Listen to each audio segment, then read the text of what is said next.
So this is going to be my Suicide Squad review, and the first part's going to be spoiler free.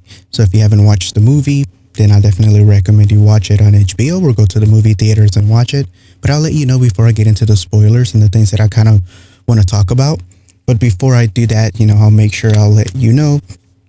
But overall, I did enjoy the movie. I didn't have any perspective or any expectations for this movie. I never saw the one with Harley Quinn. I think it was the most recent one, and then I never saw the other Suicide Squad. So I don't know what to base it off of, besides the only things that I've ever seen were animated movies and the animated TV shows with Harley Quinn, and then one of the most recent one that has King Shark and stuff. So I don't know if on the other ones they did the characters justice or not, but I really I only knew two or three characters in this movie. The rest of them, I had no idea who they were. I've never heard of them, or they were just never a big part in the other DC stuff that I have watched. Now, overall though, I did enjoy the movie. I thought it was really funny. I thought it was really good. I thought the pacing was really well done. I really wasn't bored at all during the movie.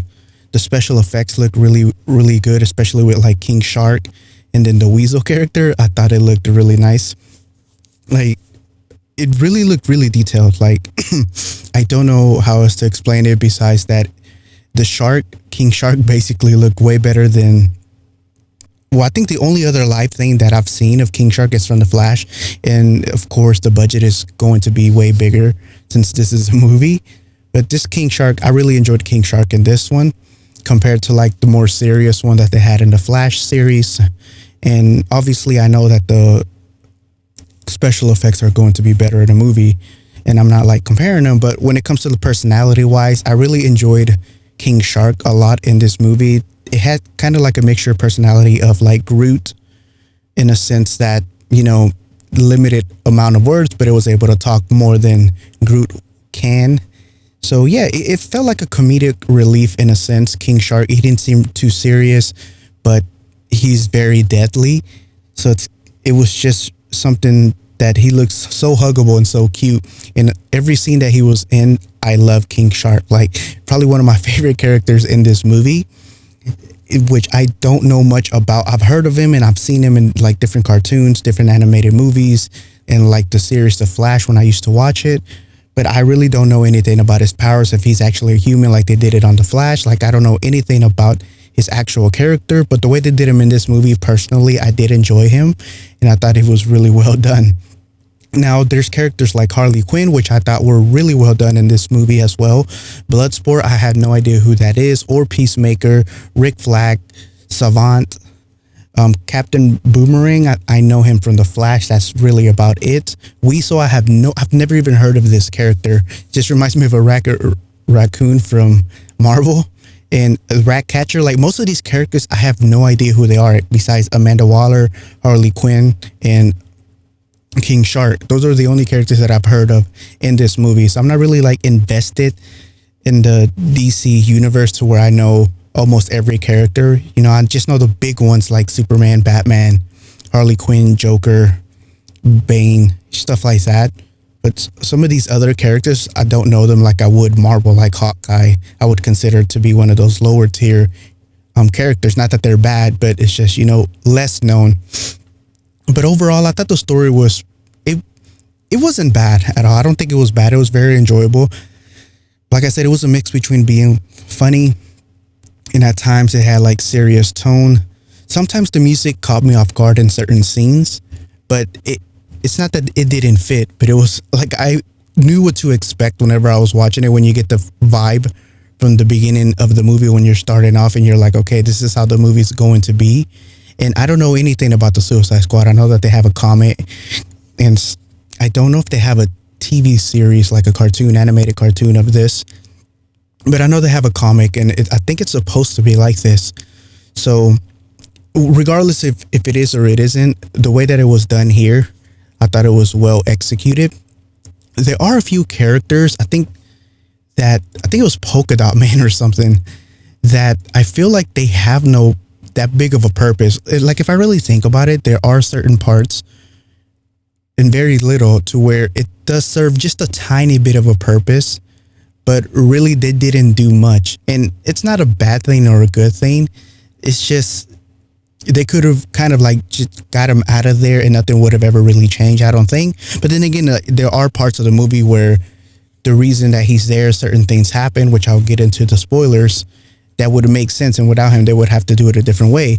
But overall, like there's two characters that I would say don't really do much in terms of like dialogue or any fighting.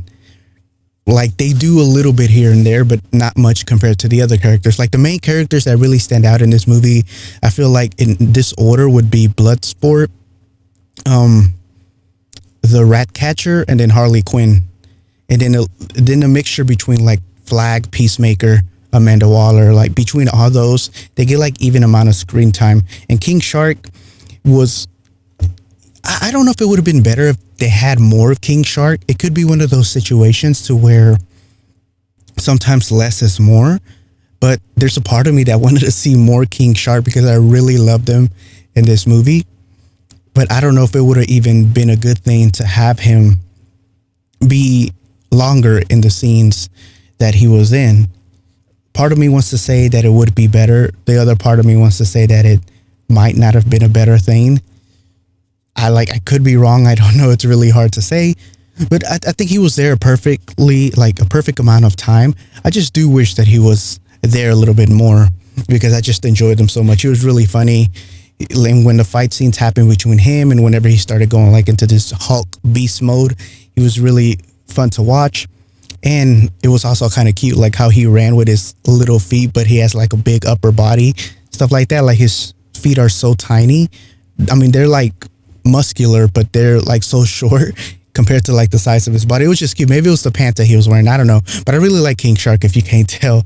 When it comes to the story overall, I think if you watch some of the trailers, I only watched one trailer and I have no idea who the villain was, even though they mentioned Project Starfish. But a lot of people had already like assumed and known what the villain was because of Project Starfish. I've never even heard of this villain. So this was my first interaction with them. I have no idea like what the abilities are besides the ones that they showed in this movie. I don't know if that correlates to anything in the comics, but I thought it was fine. It wasn't like a super over the top, like an OP villain that almost seems impossible to take, right? Like so the things that Starfish, Starro, what they call them. I mean, I'm just going to say Project Starfish. What they were doing was it seemed, controlling like what you see in the trailer at least, right?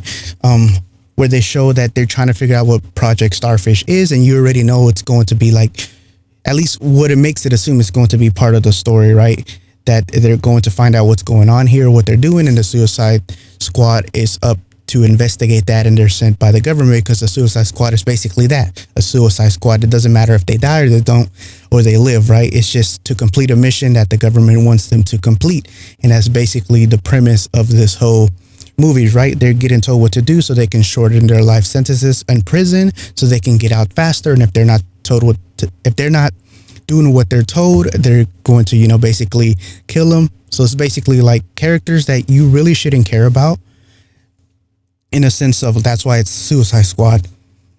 But the main, like I said, the main people that got the most screen time and actually got a little bit of I would say character development were like Harley Quinn a little bit, mainly Bloodsport and Ratcatcher. It's not like you get their overall backstories, but they share more than the other characters do. You get a little bit invested into like their families, into their past a little bit. It's not like a whole segment of 15 minutes or 10 minutes of them showing what happened in their past or anything like that. It's just kind of like little pieces that they talk about in casual conversations that you sort of witness what happened to an extent, not fully in detail, but a little bit of glimpses of Ratcatcher and Bloodsports in their past and what they're dealing with and stuff like that. So they humanize them a little bit so you can care just enough.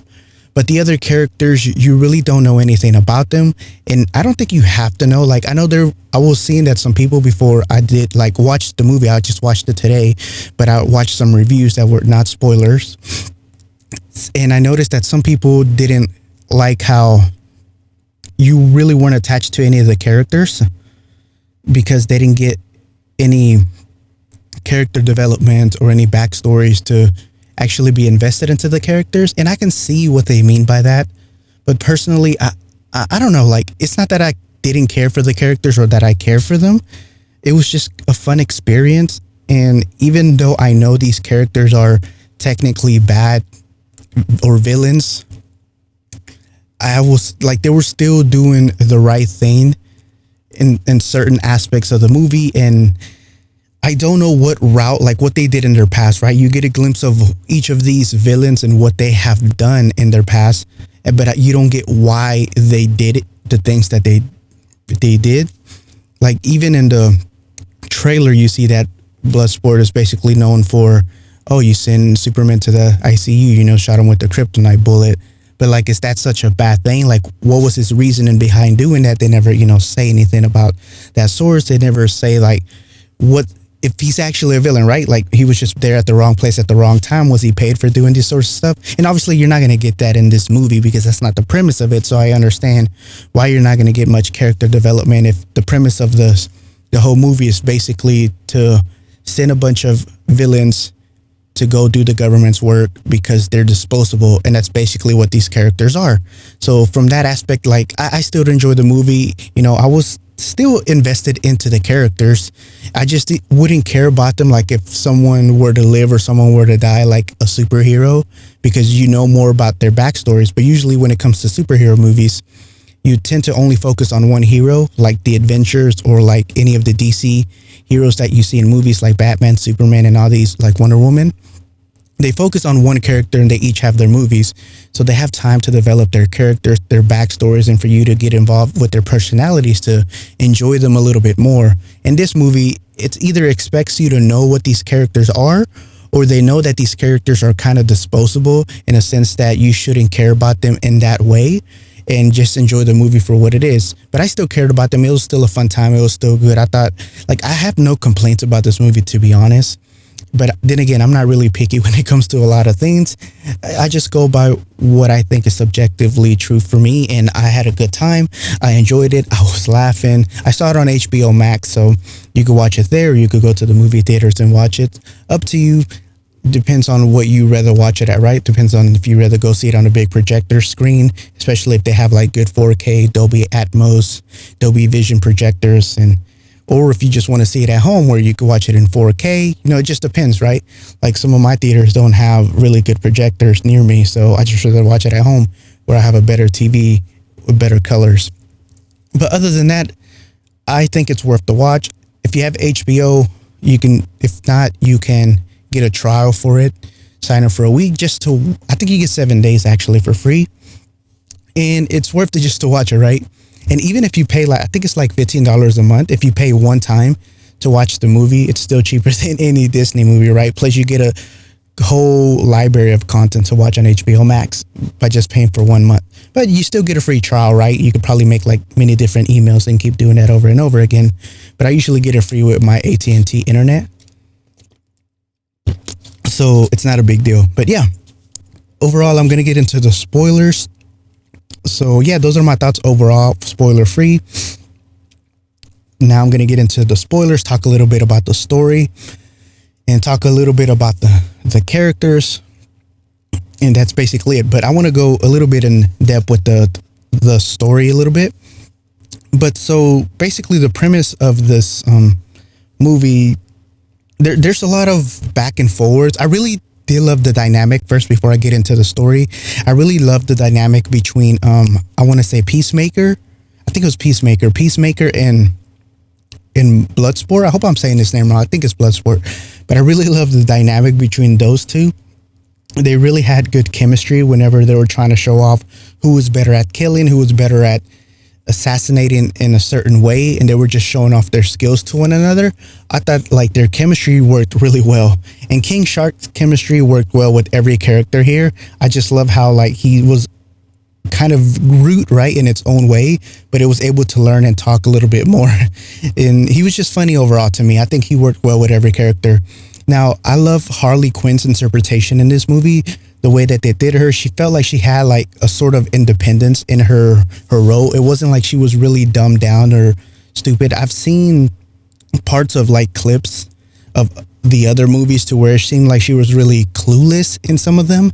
And in this one, it seems like she really knows what she's doing with that little bit of insanity that she has, but shows her that she's still capable of thinking for herself and kind of making the choices that are at least beneficial for her. And I thought the fight scenes with her were really amazing. And she gets a lot of screen time whenever it comes to like this movie compared to the other characters. And whenever she's on screen, I feel like it's hard to not keep your eyes on her because of how like the actress really plays the role and how it seems super like you're just really invested in the character, that when she's getting tormented, when she's getting tortured or trying to get information out of her, or whenever she's just fighting against other people, you really get the sense of like she is actually crazy and doesn't care if she dies or lives. But you also get the sense of this kind of makes her happy and she's doing what she thinks to be kind of a sense of freedom in her character. But I really like this interpretation of Harley Quinn. I thought it was really, really nice. And I also like the interpretation of King Shark in here.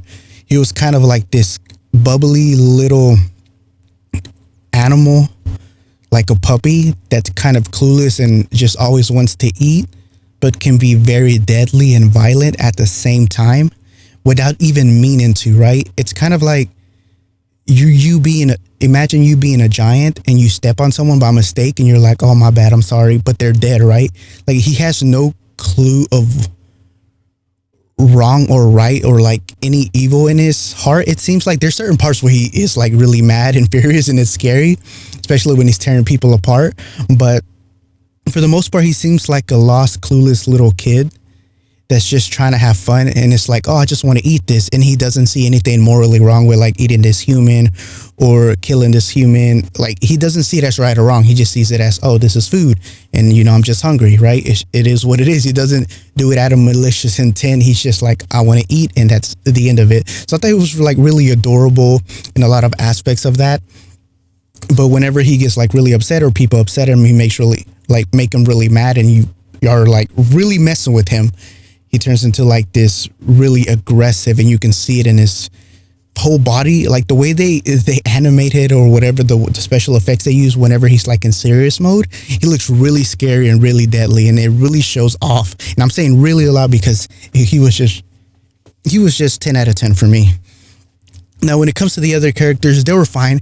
The one that scared me a lot was the Weasel character. I've never heard of this character. He looks so scary. I don't even know what the power of this person is. Like, supposedly he's in prison because he killed kids. Like, I don't know how that happened.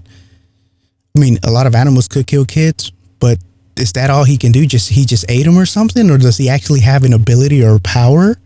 And I know I'm going to skip, but I'm going to skip to the very end. He ended up dying at the very beginning, at least what you assume he died at the beginning. And then at the very end, you end up seeing that he came to life, or he was alive. And the way that he died was funny, from drowning, but he didn't actually die. So then he's just set free. I don't know what the purpose of that scene was at the very end. I don't know if they're intending to make a movie or a series with him in it or something. But like I said, I don't know anything about this character. I don't know what powers he holds or what he's actually able to do. If he's actually very dangerous, right? Like if you just shoot him, is he just dead? Does he have any powers to be able to actually defend himself and be able to kill people that are not just kids? I don't know. Ratcatcher was another character that I've never heard of.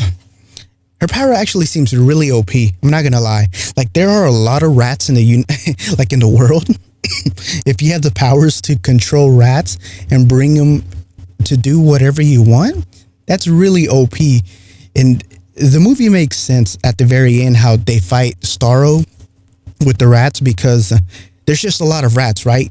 Imagine a lot of ants just crawling up on you. That's basically the scenario, right?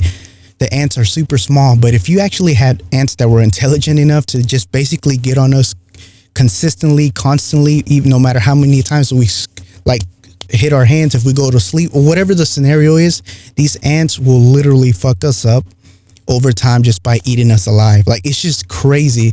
So that's just how I thought of like rat catcher whenever she's controlling the rats and they start attacking Starro. I thought it was really good. It was kind of a weird power. It's not really a power. It's kind of like this scientific thing that they ended up creating, her and her dad, or her dad, I guess, that they end up figuring out how to control rats, basically. At least from my understanding, that's kind of how it worked. Now, Amanda Waller, I don't know anything about her besides the character in The Flash from the series. And I really disliked her in this. Now, I didn't dislike her character, but her personality. You know, you have these people who have a personality that's just like an asshole, jerks. And you kind of wonder to yourself, why is this person like this?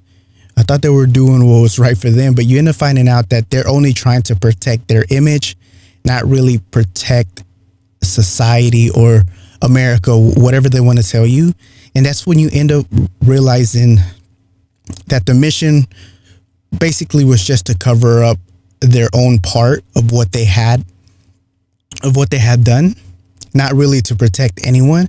She made it seem that they were there to destroy that because it could be used as a weapon, but that wasn't her intent. At the end, you find out that all she really wanted was for the information to not leak, to be found out that the United States government was part of that research.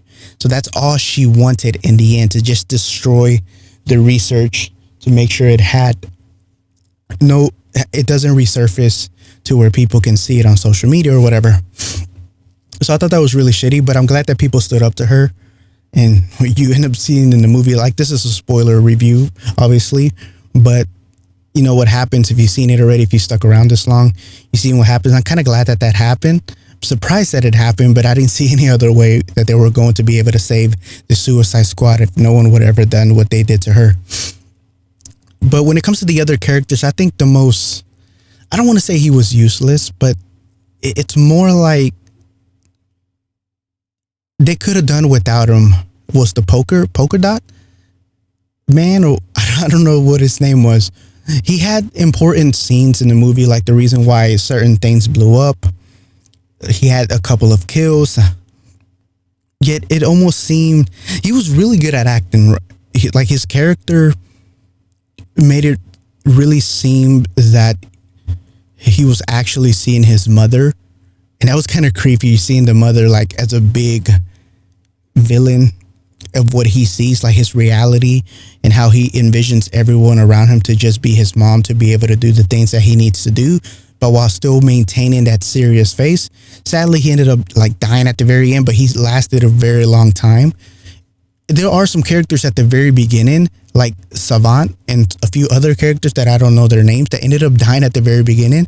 So I was kind of surprised. I thought that was going to be the Suicide Squad. And of course, I was waiting for King Shark. I thought they were going to meet later on. But I didn't know all these characters at the beginning were all just going to die. Most of them, I think, only two survive. Harley Quinn and Rick Flag. Well, Weasel survived. You end up finding that out at the very end. So that was actually a very surprising. Even though I didn't know any of the characters, I did not expect that. And I love the way that they did the title card scenes. They were very creative, like with the blood, with the elevator buttons, with the rain. Like, they did a lot of cool transitions. I don't know, I can't pronounce it right today. But yeah, they did some really cool scenes to where they have like title cards to where it says, oh, mission to save Harley Quinn, mission to this. And they had other things, right? Like kind of like part 1, part 2, part 3, but they had unique ways of showing that within the movie. So I thought that was really well done. Overall, the story, like I said, is pretty basic, right? You have people who turn against each other. They're there to do what they're told so they can, get out of prison sooner. They basically get blackmailed, especially Bloodsport gets blackmailed by Amanda. And then eventually he gets the advantage by getting the hard drive and stuff to where it has all the information. So he says they're going to leave him alone, or he's going to leak all the information that's there.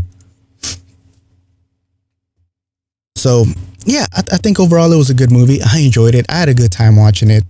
I'm definitely going to watch it, not again, but I'm going to be watching other people reacting to this movie.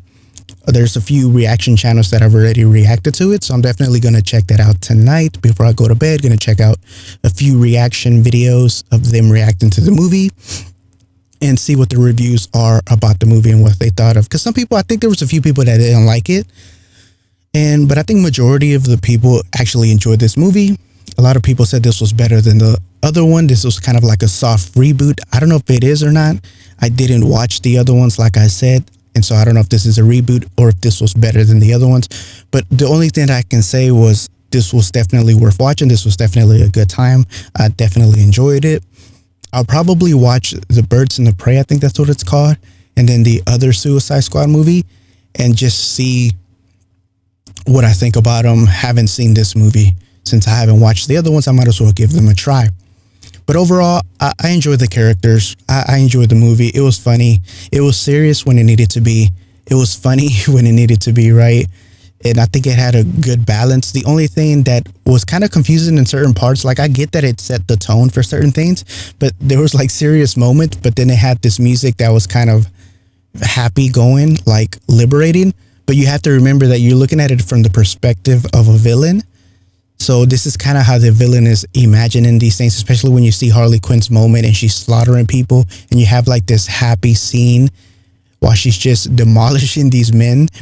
It was great to see, but you still kind of feel conflicted that like, oh, she's happy, but all these people that she's slaughtering, right? Not that they're good people either, but it was just kind of a thing to get used to subconsciously, to be like, oh, this music is all happy, but you're killing people like this, and it's all gory and serious, and the gore is very, very gory. I really enjoyed it though.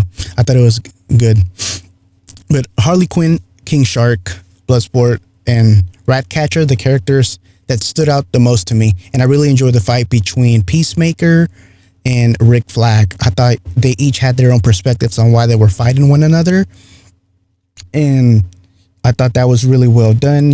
One wanted to expose the government because he thought he was fighting for them, but ended up realizing that, they're all just liars. And then the other one was Peacemaker just basically wanted to keep the peace, even though it came at a price with shitty people doing shitty things and getting away with it. But he knew that that was the price to pay for overall not for there to be destruction amongst the world because of things that are happening within America and stuff like that. So I understand both perspectives. So like it only makes sense. And I'm glad that Bloodsport took advantage of that and used it against Amanda to keep themselves safe, because after all, he's not going to expose it simply because he knows that he cares more about his life and, his partner's life now that they've kind of made this connection and a friendship together. You also, the very last cutscene, you find out that Peacemaker is actually alive. So there's that. Then again, when you see him die, technically he only shoots him through the throat, so he can kind of live, I guess, if he covers it up, since he didn't really shoot his heart or kill him whenever he was fighting. Well, not really fighting, but whenever he got into like this standoff with Bloodsport. So story, pretty good. I enjoyed it. Nothing too special, but it was still enjoyable. Characters, I thought they all played well off of each other. The actors did a phenomenal job. The music was good. Special effects were amazing. So yeah, definitely one that's worth watching. I had a good time. No complaints here. So anyways, thank you for listening, and I'll talk to you on the next review. So yeah, appreciate it listening to Not Really a Review. Have a lovely rest of your night or day, and I'll talk to you on the next one.